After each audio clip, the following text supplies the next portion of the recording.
And you mentioned your young daughters in 10, 15 years when they're out in the job markets. What kind of Nigeria do you think they'll be coming into, the economy-wise? So you're on the competitive council.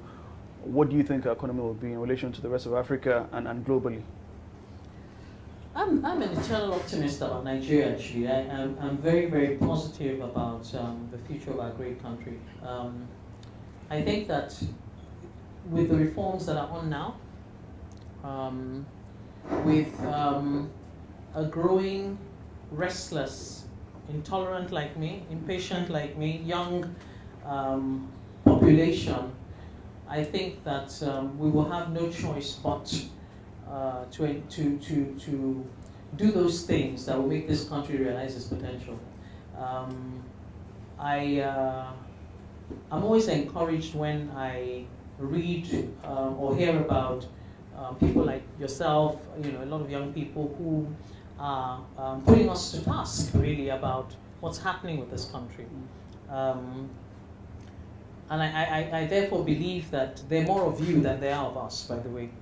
And I think that the strength in numbers and the fact that, there are also quite a number of people who are in positions of influence who cannot afford for their credibility to be dented. And therefore, I talk to some of these people, and they therefore believe that they have a responsibility while they can to fix what they can. I know that for some of us, sometimes it might be a little too late. It might not be moving fast enough. But I think that in 10 to 15 years' time, Nigeria's economy will definitely, the diversification, from oil and sometimes I think the reality check as well, when oil prices are doing this, when production is coming down, it's a wake-up call for us to realize that, the way we had been doing things, you can't keep doing things the same way and expect a different outcome.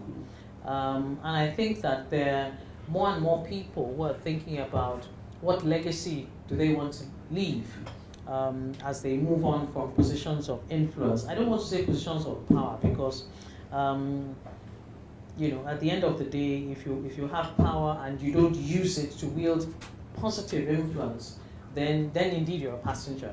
So I think my children will, grow up, I think, in a country where they will feel proud that their parents did something. That, for me, it's very, very important.